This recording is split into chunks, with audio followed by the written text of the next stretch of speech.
GP and independent candidate for the electorate of Mackellar, Sophie Scamps. Look at this beautiful electorate. We're very lucky, spoilt here. We're in the Ku-ring-gai National Park. Incredible independence movement that you're a part of, and which is happening across the country at the moment. There's a whole number of community groups that are popping up everywhere, and there's one in Mackellar. There is. So it is super exciting.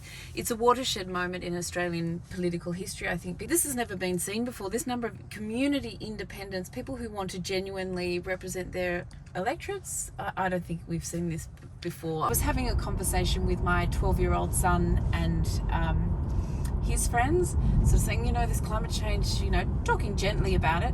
Climate change is going to be an issue for you guys, you're going to have to deal with it. And this beautiful 12-year-old boy turned around with a big smile on his face and said, "Yes, because you adults have failed us."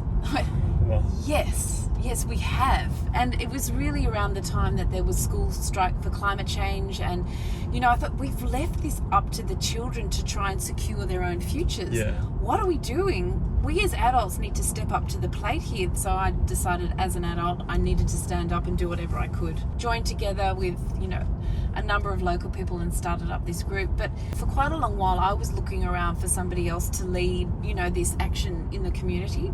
Now, who will that person be? We really should do this. And I was trying to convince people to lead this. We should do this, we should do that. And people say, yeah, that's a great idea. We really should. Yeah. And nothing would ever happen, of course. Actually, Sophie, why isn't that person you?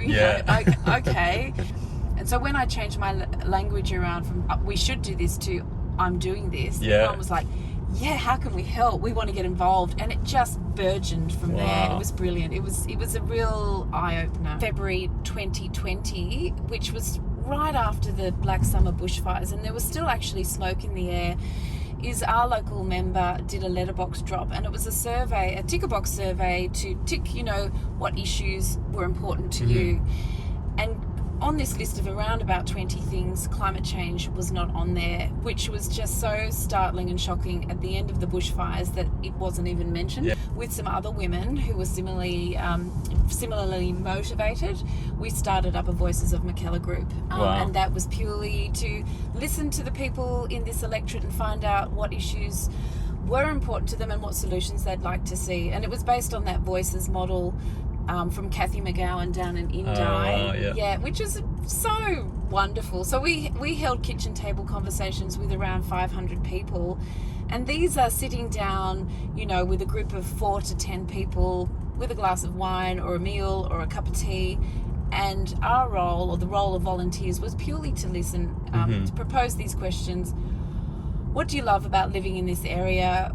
What are the issues that are important to you? What solutions would you like to see? And also, what type of leadership or what type of representation do you want as well? And what we found was happening at the end of these is the solutions people were coming up with was, well, if we want to be genuinely represented, then we need to have an independent representative, because at the moment we're feeling not heard, disengaged. I was fortunate enough to take the current member for Indi, Helen Haynes, for a drive in this car as well, and we had a fascinating conversation about the history of that movement.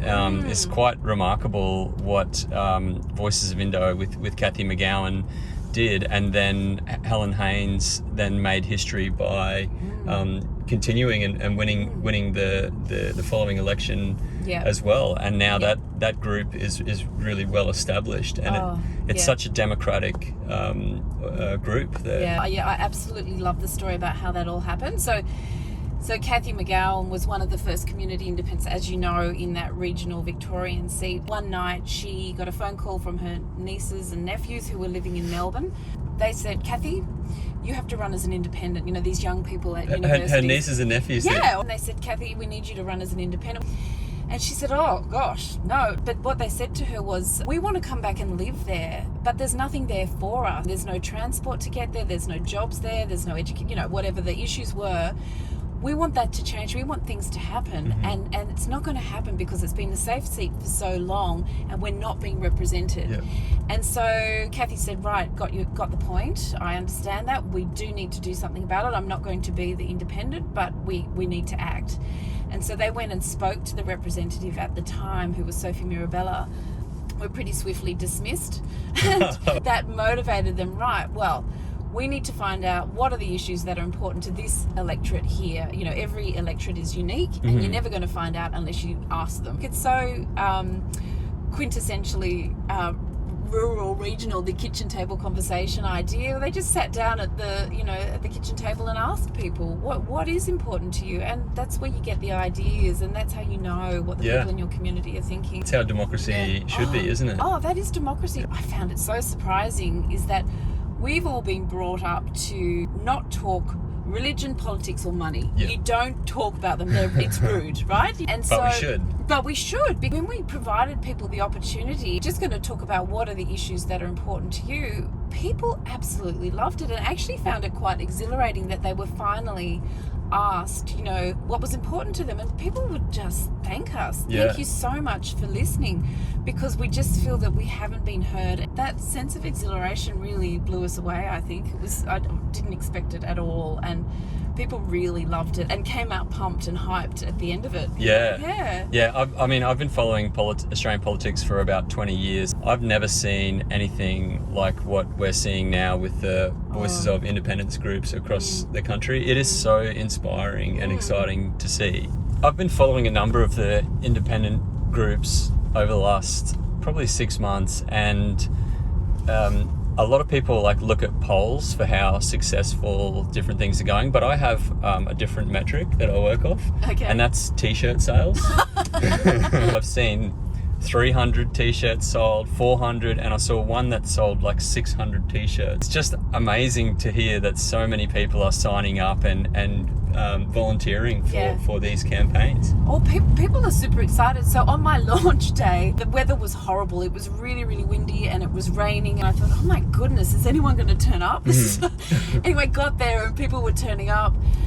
But we had printed 400 t-shirts and they were gone. Really? So they were gone in that day, in that morning, just as people arrived. So we had 500, 600 people there, and a lot of people couldn't get t-shirts. Wow. People are excited and people are keen to support, because we're bringing them in. We're saying, this is your democracy. If you want change, you need to make it happen. You know, I can't do it alone. I'm only one person, and we need to talk to everyone. We need to touch everyone in this electorate, but we need to get the word out there that this time around there's an alternative. The thing that people love about joining these campaigns is the sense of purpose that you get. We've just been talking about climate change. We know that it's critical now for us to act in the next few years. That means this election is critical. The stakes have never been higher.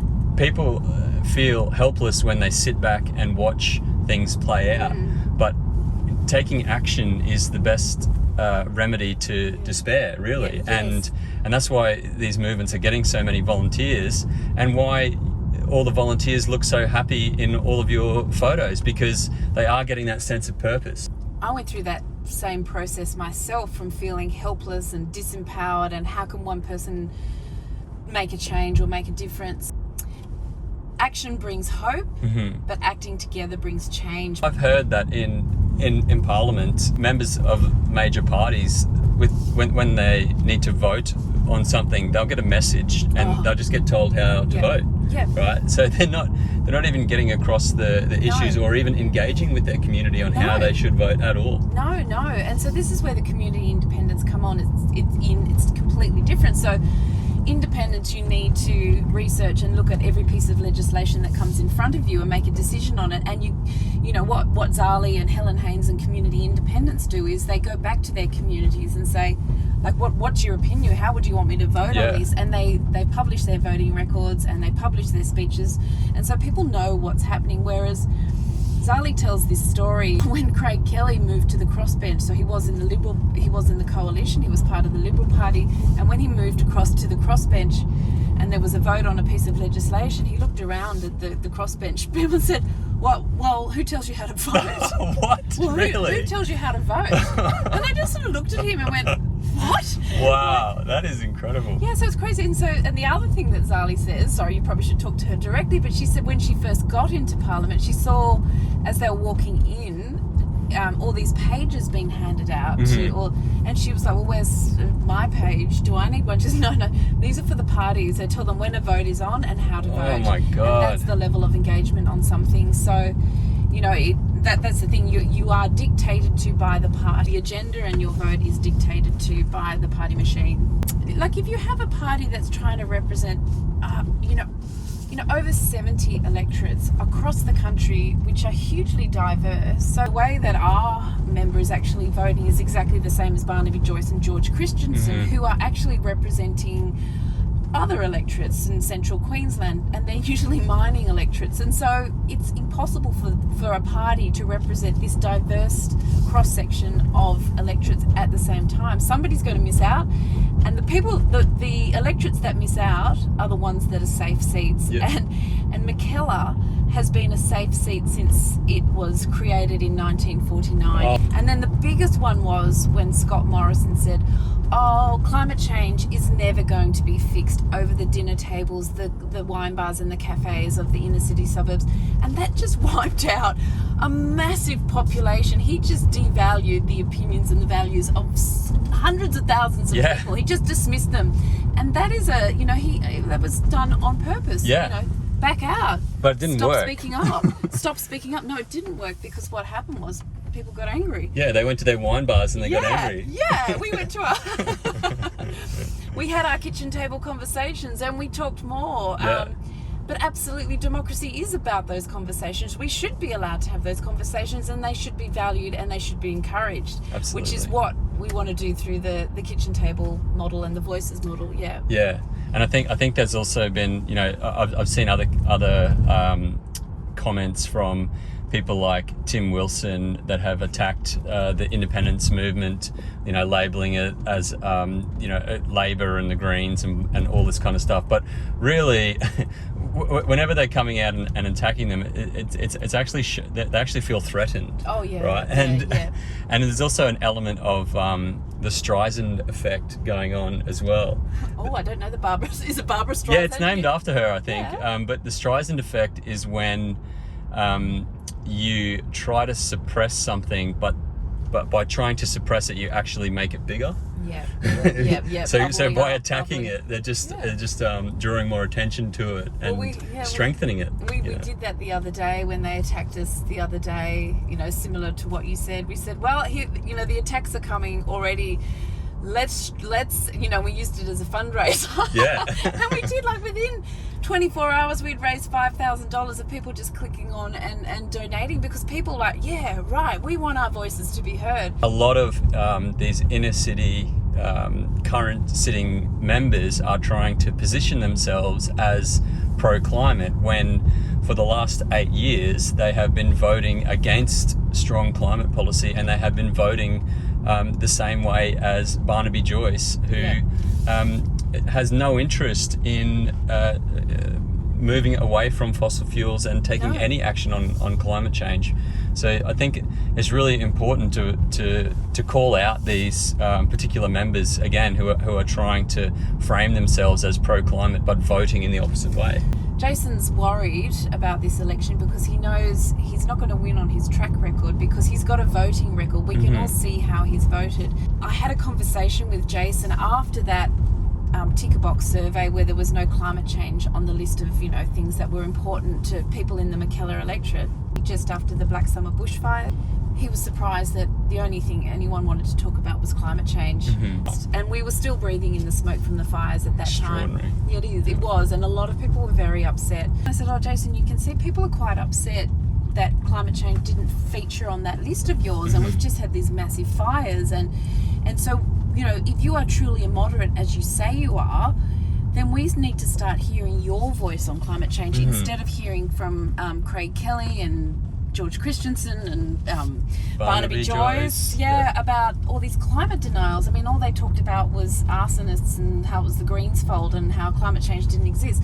So we need to hear from you, Jason, if you are going to represent this electorate. And he sort of looked at the ground and said, well, the issue is You can't mention the words climate change in the party room because the Queensland MPs jump up and down. Wow. But I think he was sort of blown away by this suggestion that we needed to hear from him. You can't even mention this issue, which is the biggest concern to your electorate and the biggest issue to face humanity probably since humans stood erect, and you can't even mention it in the party room. That is not democracy, and that is not representation. So, you know, I just thought that we've got to...